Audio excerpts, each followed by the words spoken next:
بسم اللہ الرحمن الرحیم، الصلاۃ والسلام علی اشرف الانبیاء والمرسلین نبینا محمد وعلی آلہ وصحبہ اجمعین وعلی من تبعہم باحسان الی یوم الدین وبعد، فاعوذ باللہ من الشیطان الرجیم، ومن احسن قولا ممن دعا الی اللہ وعمل صالحا وقال اننی من المسلمین۔ اللہم ارنا الحق حقا وارزقنا اتباعہ وارنا الباطل باطلا وارزقنا اجتنابہ۔ اللہم علمنا ما ينفعنا وانفعنا بما علمتنا وارزقنا علما۔ رب اشرح لی صدری ویسر لی امری واحلل عقدۃ من لسانی یفقہوا قولی۔ اس اللہ کے نام سے ابتدا جس کے ناموں کی کوئی انتہا ہی نہیں۔ ولو ان ما فی الارض من شجرۃ اقلام والبحر یمدہ من بعدہ سبعۃ ابحر ما نفدت کلمات اللہ۔ اس ذات اقدس پر کروڑوں درود و سلام ہوں جو تمام جہانوں کے لیے رحمت للعالمین بن کے آئے تھے۔ اللہم صلی علی محمد وعلی آل محمد کما صلیت علی ابراہیم وعلی آل ابراہیم انک حمید مجید، وبارک علی محمد وعلی آل محمد کما بارکت علی ابراہیم وعلی آل ابراہیم انک حمید مجید۔ برادران اسلام، واجب الاحترام بزرگوں، دوستوں، عزیز ساتھیوں، لائق احترام ماؤں اور بہنوں، سیرت النبوی صلی اللہ علیہ وسلم آپ کے سامنے یہ سلسلہ جاری و ساری ہے، اور گزشتہ درس میں نے آپ کو اللہ کے رسول صلی اللہ علیہ وسلم معراج سے واپس آنے کے بعد سب سے اہم ترین واقعہ جو ہوا وہ واقعہ بیت عقبہ، یعنی وہ اگریمنٹ جو عقبہ کی وادی میں اللہ کے رسول صلی اللہ علیہ وسلم سے ہوئی، جو مدینے کے 12 افراد نے کی، اس کو میں نے پیش کیا تھا۔ اور اس کے بعد اللہ کے رسول صلی اللہ علیہ وسلم ان کی دعوت پر ایک سفیر کو بھیجا، جو سفیر اللہ کے رسول صلی اللہ علیہ وسلم نے داعی بنا کر بھیجا، جس کا انتخاب خود اللہ کے رسول صلی اللہ علیہ وسلم نے کیا ہو۔ ان کے مرتبے کا کوئی اندازہ کر سکتا ہے؟ جن کا نام نامی اسم گرامی مصعب بن عمیر تھا۔ یہ مصعب بن عمیر وہی صحابی ہیں جو بہت مالدار تھے، کفر کے اندر جب تھے، مشرکین مکہ میں ان کا بہت بڑا مرتبہ تھا، ان کا خاندان بڑا مالدار ترین خاندان تھا، اور یہ ناز و نعم میں پلے ہوئے بہت بڑے شہزادے کے طور پر رہتے تھے۔ ایک مرتبہ کوئی کپڑا پہن لیتے تو پھر دوبارہ وہ کپڑا نہ پہنتے، ایک عطر استعمال کر لیتے تو وہ اتنا برانڈڈ ہوتا تھا اس زمانے کے لحاظ سے کہ وہ کوئی اگر خوشبو سونگھ لیتا تو وہ بتا دیتا یہاں سے مصعب گزرا ہے، کیونکہ یہ عطر اسی کا ہے اور وہی استعمال کر سکتا ہے، اتنا کاسٹلی ہے، یہ خوشبو اتنی کاسٹلی ہے کہ صرف مصعب بن عمیر ہی استعمال کر سکتے ہیں۔ لیکن جب اسلام قبول کیا تو یاد رکھیے ان کے ماں باپ نے ان کے ساتھ بہت ہی برا سلوک کیا، حتیٰ کہ تن کے کپڑے بھی اتار لیے، پھر اس کے بعد کیا ہے باہر کیا، یہاں تک کہ وہ اپنی ماں سے التجا کرتے ہوئے ایک کپڑا مانگا، اور ماں نے ایک کپڑا اٹھا کے پھینک دیا، جس کو وہ خود 2 ٹکڑے بنائے، ایک تہبند کے طور پہ استعمال کیا، ایک کھندے پہ ڈالا، اور اللہ کے رسول صلی اللہ علیہ وسلم کے دربار میں اسی حالت پر آئے، اور اللہ کے رسول نے انہیں دیکھا کہ اللہ کے رسول صلی اللہ علیہ وسلم کے آنکھوں سے آنسو رواں ہو گئے۔ کہا کہ میں نے اس شخص کو دیکھا کہ مکے کے گلیوں میں اس سے بہتر لباس پہننے والا کوئی نہ تھا، لیکن آج اسلام کی خاطر وہ صرف اور صرف 2 ٹکڑوں پر 2 کپڑے جو صرف تہبند اور اوپر اوڑھنے کے لیے تھا، اور اس میں آ کے کھڑا ہوا ہے، اور میں یہ گواہی دوں گا کہ یہ اس نے اللہ تبارک و تعالیٰ کے لیے کیا ہے۔ تو اس طرح یہ اللہ کے رسول صلی اللہ علیہ وسلم کے پاس پہنچے تو پھر اپنا تن من دھن سب کچھ لگا دیا، قرآن سیکھنا، قرآن کی تلاوت کرنا، قرآن کے معنی پر غور و فکر کرنا، قرآن کی تعلیمات کو عام کرنا، حتیٰ کہ وہ اس حد تک اپنے آپ کو قرآن کے لیے وقف کر دیا کہ ان کا نام مقری کے ساتھ استعمال ہونے لگا۔ مقری قرآن پڑھنے والا، قرآن پڑھانے والا، قرآن کیا ہے سکھانے والا، یہ نام خاص قرآن کے لیے تھا، اور یہ نام اس زمانے میں مکی دور ہی میں حضرت مصعب بن عمیر کو مل چکا تھا، اور حضرت مصعب بن عمیر کو اللہ کے رسول صلی اللہ علیہ وسلم نے مدینہ بھیجا۔ تو یہ مدینہ پہنچے، ان 12 آدمیوں میں جو سب سے پہلے 11ویں سال آ کے اسلام قبول کیے تھے، اس میں ایک تھے اسعد بن زرارہ۔ اسعد بن زرارہ وہ شخصیت ہیں جو سب سے پہلے 6 افراد میں اسلام قبول کرنے والے تھے۔ گویا کہ یوں سمجھیے کہ انصار میں وہ تھے جن کو ہم کہہ سکتے ہیں سابقون الاولون کا درجہ تھا۔ جیسے مہاجرین میں سابقون الاولون کا درجہ حضرت ابو بکر کو تھا، حضرت عثمان کو تھا، بعینی ہی اسی طرح سابقون الاولون کا درجہ یہاں پر حضرت اسعد بن زرارہ کو تھا، عبادہ بن صامت کو تھا۔ تو اس طرح یہ حضرت اسعد بن زرارہ کے گھر میں پہنچے، اور وہاں پر دونوں مل کر مدینے کے اندر اسلام کی تبلیغ شروع کر دی۔ حضرت مصعب بن عمیر جہاں جاتے اپنے خوش الحان بہترین آواز میں قرآن پڑھتے اور اس کو سمجھاتے۔ تبلیغ دین حنیف میں ان کا ایک لمحہ گزرنے لگا، یہاں تک کہ ایک مرتبہ ایسا شاندار واقعہ ہوا کہ مدینے کے اندر صبح سے لے کر شام تک کے ایک مختصر سے وقفے میں مدینے کے پورے لوگ ایک حد تک یوں سمجھ لیجئے کہ اسلام قبول کر لیے۔ واقعہ یہ ہے کہ ایک روز حضرت اسعد بن زرارہ کو لے کر حضرت مصعب بن عمیر بنی عبد الاشہل ایک قبیلے کا نام ہے، اور یہ بنی ظفر وہ بھی ایک قبیلے کا نام ہے، وہاں پر اس کے محلے میں تشریف لے گئے، اور وہاں کا ایک باغ تھا، ایک گارڈن تھا، بنی ظفر کے قبیلے کے پاس ایک باغ تھا، وہاں پر جا کے وہ بیٹھ گئے، اور اس باغ میں بیٹھ کر چند مسلمان جب جمع ہو گئے تو درس کے سے انداز میں انہیں کیا ہے اسلام کے بارے میں بتانے لگے۔ لیکن اس وقت معاملہ یہ تھا، بنی عبد الاشہل جو ہے اس کے 2 بڑے سردار تھے، گویا کہ کل مدینے کے بھی کیا ہے بڑے سرداروں میں ان کا نام آتا تھا۔ ایک کا نام تھا سعد بن معاذ، اور ایک کا نام تھا اسید بن حضیر، جو ابھی تک کیا ہے مسلمان نہیں ہوئے تھے بلکہ شرک پر ہی تھے۔ انہی جب خبر ملی کہ حضرت سعد نے حضرت اسید سے کہا، یہ دونوں ابھی اسلام قبول نہیں کیے، اور ان کو معلوم ہوا کہ کوئی مکے سے آیا ہے اور یہاں کے چند لوگ بھی ان کے ساتھ ہی بن چکے ہیں اور اسلام قبول کر چکے ہیں، تو حضرت سعد نے کیا کیا،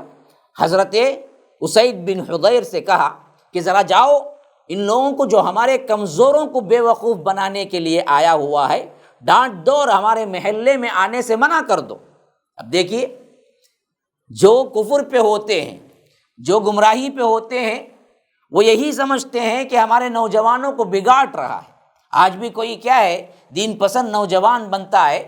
تو لوگ کیا کہتے ہیں، یہ تو بگڑ گیا، دیوانہ ہو گیا، ارے یہ تو وہ زندگی، یہ کماؤ پڑھو اچھی کر لو ورنہ تو پوری زندگی برباد ہو جائے گی۔ تو یہی خیال اس وقت کے لوگوں کا بھی تھا، لیکن جب اسلام قبول کر لیے تو خیالات بالکل بدل گئے۔ افسوس کہ ہم مسلمان ہوتے ہوئے ہمارے خیالات لیکن بدلنے کا نام نہیں لیتے۔ تو بہر کیف کیا ہے، انہوں نے کہا کہ جاؤ منع کر دو کہ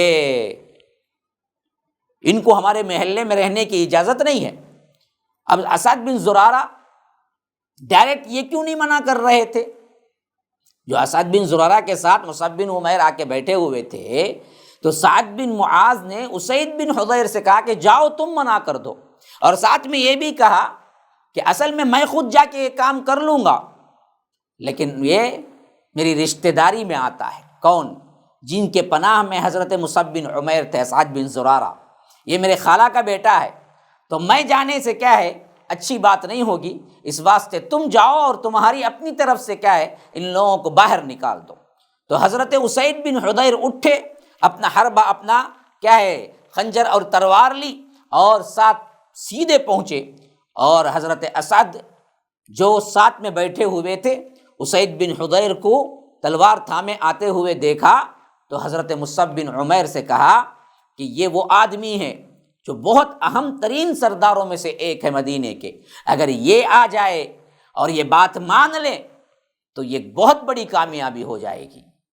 اور ادھر حضرت مصعب بن عمیر نے کہا اسعد بن زرارہ سے، آپ اطمینان رکھیے، جہاں تک ہو سکے میں ان کو بٹھا کر بات کرنے کی کوشش کروں گا، اگر یہ بیٹھ جائیں گے تو ضرور بھی ضرور میں انہیں اسلام پیش کروں گا۔ حضرت اسید سیدھے پہنچے اور برا بھلا کہنے لگے اور گالیاں دینے لگے، بولے کہ تم دونوں یہاں آئے کیوں؟ کون بلایا تمہیں؟ اور ہمارے کمزوروں کو بے وقوف کیوں بناتے ہو؟ اگر تمہیں جان پیاری ہے تو ہم سے الگ ہی رہو اور نکلو یہاں سے۔ لیکن اس کا جواب بڑے ہی سکون ٹھنڈے دل کے ساتھ مسکراتے، یہ تو اللہ کے رسول صلی اللہ علیہ وسلم کے تربیت یافتہ دائی تھے نا،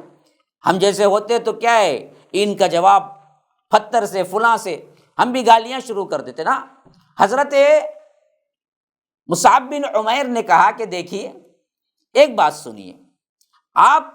تھوڑی دیر کے لیے بیٹھ جائیں، میں کچھ باتیں آپ سے کرنا چاہتا ہوں، پسند آئے تو قبول کریں، پسند نہ آئے تو پھر تو ہم اپنی راہ لیتے ہیں، آپ اپنی راہ لے لیجئے۔ تو اللہ تبارک و تعالی نے فطرت سلیم عطا کیا تھا، قلب سلیم عطا کیا تھا۔ اسید بن حضیر انہوں نے کہا کہ بات تو تم نے بڑی بہترین کہی، منصفانہ بات کہی، سیدھی بات کہی، خیر میں تمہارے کہنے پہ بیٹھ جاتا ہوں، بات پسند آئے تو قبول کروں گا، نہ آئے تو تم کو نکلنا ہوگا۔ پھر اس کے بعد وہ بیٹھ گئے، اپنا جو خنجر تھا اس کو گاڑا زمین پہ اور ساتھ میں بیٹھ گئے۔ اب حضرت مصعب بن عمیر نے اسلام کی بات شروع کی اور قرآن کی تلاوت فرمائی، حتیٰ کہ تلاوت کے سنتے ہی حضرت اسید بن حضیر کے چہرے کے جو نشانیاں تھی، جو حالت تھی دیکھنے کی، وہ تبدیل ہونے لگی۔ حضرت اسعد بن زرارہ کہتے ہیں یہ کہنے سے پہلے ہی اسلام کے بارے میں کچھ ہم نے پہچان لیا کہ یہ ضرور بالضرور اسلام قبول کر لیں گے۔ جیسے ہی حضرت مصعب بن عمیر نے اپنی بات ختم کی، قرآن ایک مرتبہ سنا ہے بندہ، ایک مرتبہ، لیکن پورے شعور اور سمجھ کے ساتھ سنا ہے تو اس کو ہدایت مل گئی۔ ہم نے کتنی مرتبہ کیا ہے قرآن خوانیاں رکھ کے کیا کیے ہیں، پورا قرآن بخشوائے ہیں، لیکن کبھی ہمیں ہدایت نہیں ملتی۔ کیوں؟ نہ کام صحیح ہے، نہ ہم شعور کے ساتھ سنتے ہیں، نہ سمجھ کر عمل کرنے کے لیے ہم تیار ہوتے ہیں۔ یہ تبرک کے نام پہ ہم کیا کرتے ہیں، کچھ چیزیں رسماً کر لیتے ہیں جو کہ بدعات ہے۔ تو یاد رکھیے جو سمجھ کر اس کو پڑھے گا اللہ تعالیٰ اسے ضرور ہدایت دے گا، جو سمجھنے کے لیے تیار ہوگا اللہ اسے ضرور بھی ضرور ہدایت دے گا۔ تو حضرت اسید بن حضیر نے کہا کہ بہت اچھی بات ہے، کیا پیارا کلام ہے۔ انہوں نے کہا اچھا اس دین میں داخل کرنا کوئی انسان چاہتا ہے تو تم کیا کرتے ہو؟ حضرت مصعب بن عمیر نے کہا کہ آپ غسل کر لیں، کپڑے پاک کر لیں، پھر شہادت دیں اور ہمارے ساتھ مل کر 2 رکعت نماز پڑھ کے، نماز کیسا پڑھنا ہے، کیا طریقہ ہے، اس کو جان لیں۔ تو جیسے ہی انہوں نے کہا سب کے سب کام ساتھ میں کر ڈالے حضرت اسید بن حضیر۔ پھر اس کے بعد بولے دیکھیے میں تو اسلام قبول کر چکا ہوں، لیکن میرے پیچھے ایک اور شخص ہے جو مجھے بھیجا، یعنی اشارہ تھا سعد بن معاذ کی طرف، اگر وہ بھی تمہارا پیروکار بن جائے، وہ بھی اسلام قبول کر لے تو پھر تو کیا ہے مدینے میں کوئی آدمی پیچھے نہیں بچے گا، اور میں ان کو کسی نہ کسی طرح تمہارے پاس بھجواتا ہوں۔ دیکھیے ابھی اسلام کو رکوانے کے لیے آئے تھے، لیکن اسلام جیسے ہی قبول کرے اسلام کے داعی بن کے پلٹ رہے ہیں۔ ہم کو ورثے میں مل گیا، وراثت میں مل گیا، پیدائشی مسلمان ہیں، تو ہمیں اسلام کا کوئی نہ دعوت معلوم، نہ اسلام کی حقانیت معلوم، نہ اسلام کی اہمیت معلوم، نہ اس کی قیمت معلوم، نہ اس کے لیے ہم نے ٹائم کبھی دیا۔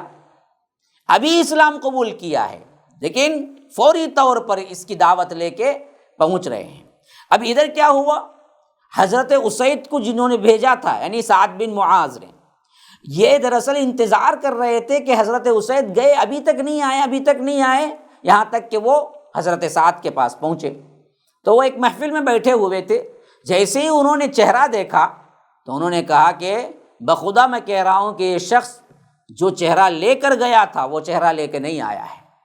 چہرہ دیکھتے ہی اسلام کی ایک حقانیت، ایک خوشی، ایک چمک ایسی ہوتی ہے جو کتنا بھی چھپائے چھپ نہیں سکتی، لیکن آج ہم مسلمان نے اسے برباد کر دیے، ہمارے پاس کوئی نورانیت نہیں رہی۔ تو جیسے ہی حضرت سعد بن معاذ نے کہا کہ یہ تو چہرہ بالکل بھی وہ نہیں ہے جو لے کر گئے تھے، پھر جب حضرت اسید محفل کے پاس پہنچے تو حضرت سعد نے کہا کہ کیا تم نے نکال دیا ان لوگوں کو، میں نے جس کام کے لیے بھیجا تھا؟ تو انہوں نے کہا کہ دیکھو میں گیا وہاں پر، کوئی لڑائی جھگڑا نہیں تھا، کوئی بات نہیں تھی، سب بیٹھے لوگ کیا ہیں کچھ باتیں کر رہے تھے، مجھے تو اس میں کوئی برائی محسوس نہیں ہوئی، تو میں نے کچھ نہیں کہا۔ تو اب یہ دراصل کیا ہے، حضرت سعد کو غصہ دلا دینے والی بات تھی۔ انہوں نے کہا کہ تم سے ایک کام کا وہ کام بھی نہیں ہوتا، میں تو پہلے ہی دراصل کیا ان لوگوں کو روک دیتا، لیکن اسعد بن زرارہ میرے خالہ کا بیٹا ہے، مجھے اس کی رشتہ داری کا پاس ہے، لیکن اب تو مجھے پہنچنا ہی پڑے گا۔ یہ کہہ کہ کیا ہے وہ نکلے اور سیدھے پہنچے تو دیکھا کہ یہاں پر معاملہ بھیڑ اور زیادہ بڑھ چکی ہے،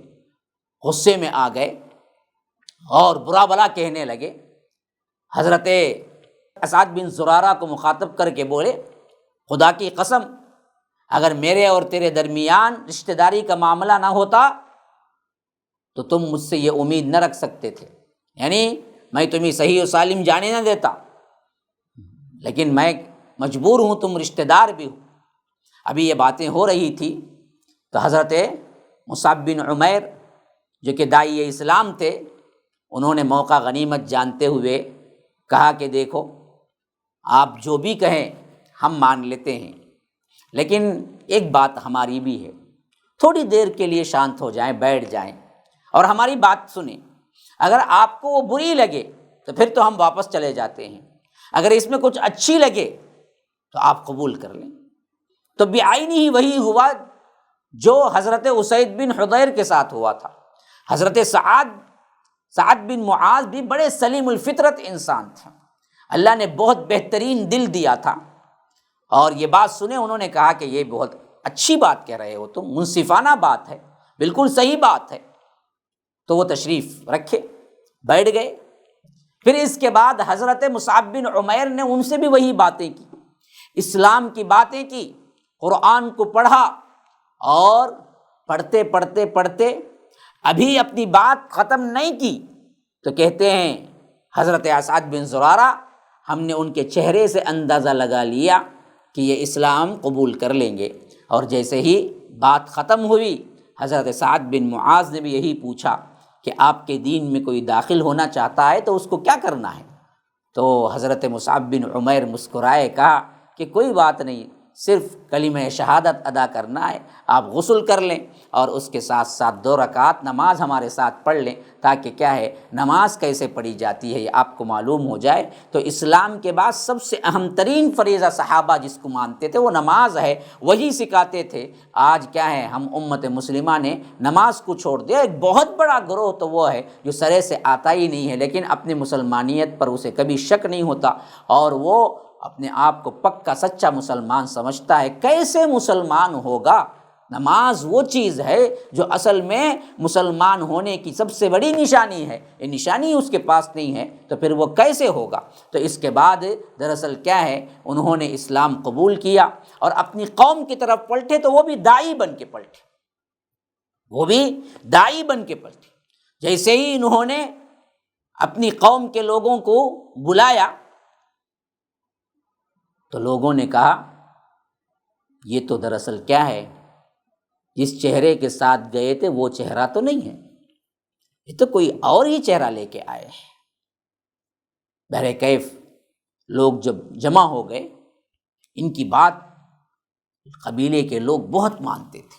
بہت احترام کہتے تھے، بہت ادب و احترام کا معاملہ تھا حضرت سعد بن معاذ سے۔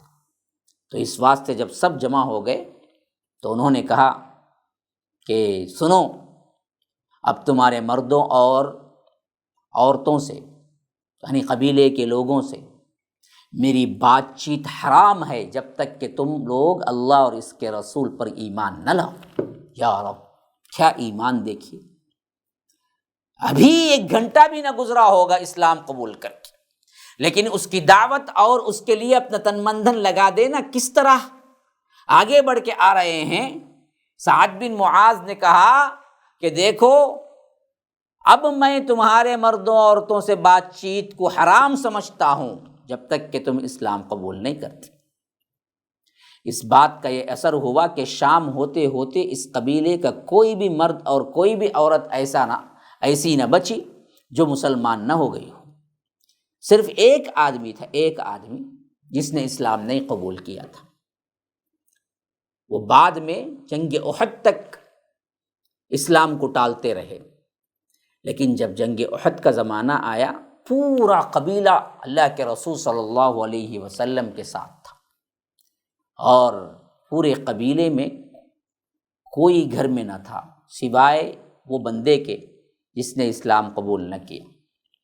اب ان کو بہت برا محسوس ہوا کہ ہمارے قبیلے کے سب لوگ گئے ہوئے ہیں، سب مردانہ وار لڑ رہے ہیں، اور میں بزدلوں کی طرح گھر میں بیٹھا ہوا ہوں۔ تو وہ بھی اپنے جوش میں نکلے اور سیدھے مسلمانوں کے پاس پہنچے اور اللہ کے رسول صلی اللہ علیہ وسلم سے خطاب کیا اور کہا کہ میں بھی اپنے قبیلے کے ساتھ مل کر لڑنا چاہتا ہوں۔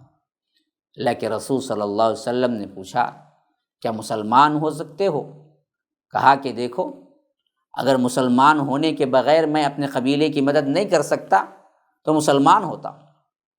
تو اللہ کے رسول صلی اللہ علیہ وسلم نے کہا کہ ہمیں کافروں کی کوئی مدد نہیں چاہیے، تم مسلمان ہوتے ہو تو ہمارے ساتھ آؤ۔ تو انہوں نے کلمہ شہادت پڑھا، مسلمان ہوئے اور سیدھے جنگ کے میدان میں پہنچے اور ایسا لڑا کہ اپنی شہادت کی تصدیق کر دی، یہاں تک کہ شہید ہو گئے۔ تو اللہ کے رسول صلی اللہ علیہ وسلم نے فرمایا کہ بہت کم عمل کیا، بہت زیادہ اجر پایا۔ عمل قلیلا اجر کثیرا، یہ وہ شخص ہے جو بہت کم عمل کیا، پورا ملا کہ 1-2 گھنٹے کا اسلام نہیں تھا، لیکن شہادت کی وجہ سے ان کا مرتبہ بہت بلند ہو گیا، اجرت انہیں کیوں ملی، ایمان کی وجہ سے جو دولت ملی انہیں وہ بہت بڑی تھی۔ حتیٰ کہ بعض مفسرین مورخین کہتے ہیں کہ بعد میں یہ مقولے کے طور پر، ایک محاورے کے طور پر یہ مشہور تھا، ایک کوئز کے طور پر یہ مشہور تھا، بتاؤ وہ شخص کون ہے جو اللہ تبارک و تعالیٰ کے لیے ایک سجدہ بھی نہیں کیا اور جنت میں داخل ہو گیا؟ تو لوگ پوچھا کرتے تھے تو نام کیا ہے اس کا، تو اور بچوں کو یاد کرایا کرتے تھے۔ اس صحابی کا نام اسیرم تھا، اسیرم، اس صحابی کا نام اسیرم تھا جنہوں نے غزوہ احد میں عین حالت جنگ میں آ کر اسلام قبول کیا اور شہادت پائی۔ تو غرض کے حضرت مصعب بن عمیر، حضرت اسعد بن زرارہ اور جو مسلمان ہوئے وہ دراصل اسعد بن زرارہ کے گھر کو ہی بنیاد بنا کر، وہی کیا ہے مرکز بنا کر وہیں پر کیا ہے تبلیغ شروع کر دی، یہاں تک کہ دھیرے دھیرے مدینے والوں میں اسلام پھیلتا گیا، یہاں تک کہ ہر قبیلے میں مدینے کے کچھ نہ کچھ لوگ تو مسلمان ہو چکے تھے، گویا کہ پورا اسلام پھیل چکا تھا مدینے میں۔ بلکہ ہم یوں بھی کہہ سکتے ہیں کہ مدینے کا کوئی گھرانہ ایسا نہ تھا جس میں کوئی نہ کوئی شخص مسلمان نہ ہوا ہو۔ اسلام بہت تیزی سے مدینے کے اندر پھیل چکا تھا، اور یہی حالت تھی کہ اللہ کے رسول صلی اللہ علیہ وسلم کے اگلے سال کے حج کے مواقع آنے لگے، یعنی اگلے سال 13 نبوت کا حج کا موسم قریب آ گیا۔ جب 13 نبوت کا حج کا موسم قریب آیا تو اس وقت جو لوگ پہلے 6 آئے پھر وہ 12 بن کے پلٹے، پھر حضرت مصعب بن عمیر وہاں جا کر دعوت کرنا شروع کیے، پھر اس کے ساتھ ساتھ اب یہاں پر پہنچتے پہنچتے 13 نبوت میں جب وہ 12 آدمی پلٹے تو پتہ ہے آپ کو کتنے پلٹے؟ 70 سے زیادہ مسلمان، 70 سے زیادہ مسلمان فریضہ حج کی ادائیگی کے لیے مکہ تشریف لائے۔ ہاں، صرف 3 سالوں کے اندر 11 ہجری میں 11 نبوت میں 6 افراد، 12 میں 12 افراد، 13 میں 70 افراد، اور وہ بھی اپنے آپ کو چھپاتے چھپاتے الگ الگ قبیلوں میں بٹ کر، جیسے وہ لوگ مدینے کے لوگ آتے تھے ویسے ہی ان کے ساتھ مل کر چھپ کر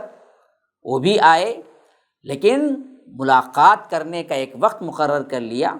اور آہستہ آہستہ سب جب مکہ پہنچ گئے تو ایک دوسرے کو اطلاع دے دیے کہ ہم سب کے سب پہنچ گئے ہیں۔ جب 70 کے 70 مسلمان پہنچ گئے تو اب اللہ کے رسول صلی اللہ علیہ وسلم سے رابطہ اور بات کرنے کی ٹھانی۔ اب وہ موقع مناسب دیکھنے لگے کہ کب اللہ کے رسول صلی اللہ علیہ وسلم ہمیں بلواتے ہیں اور ہم ان سے بات کریں گے۔ بہت اہم بات اسلام کی ہونے جا رہی تھی اور بہت بہترین زبردست ایک اگریمنٹ ہونے جا رہی تھی، جسے تاریخ میں سیرت نگاروں نے دوسری بیعت عقبہ کے نام سے یاد کیا ہے۔ دوسری بیعت عقبہ 13 نبوت حج کے موسم میں، وہی گھاٹی کے اندر، وہی تنگ راستے پر جو پہلی بیعت عقبہ ہوئی تھی وہیں پر اب یہ بیعت ہونے جا رہی تھی۔ کیسے ہوئی انشاءاللہ میں اگلے ایپیسوڈ میں آپ کے سامنے بیان کروں گا۔ ھذا وباللہ توفیق، صلی اللہ وسلم علی نبینا محمد۔ اسأل اللہ لی ولکم ولسائر المسلمین من کل ذنب فاستغفروہ انہ هو الغفور الرحیم۔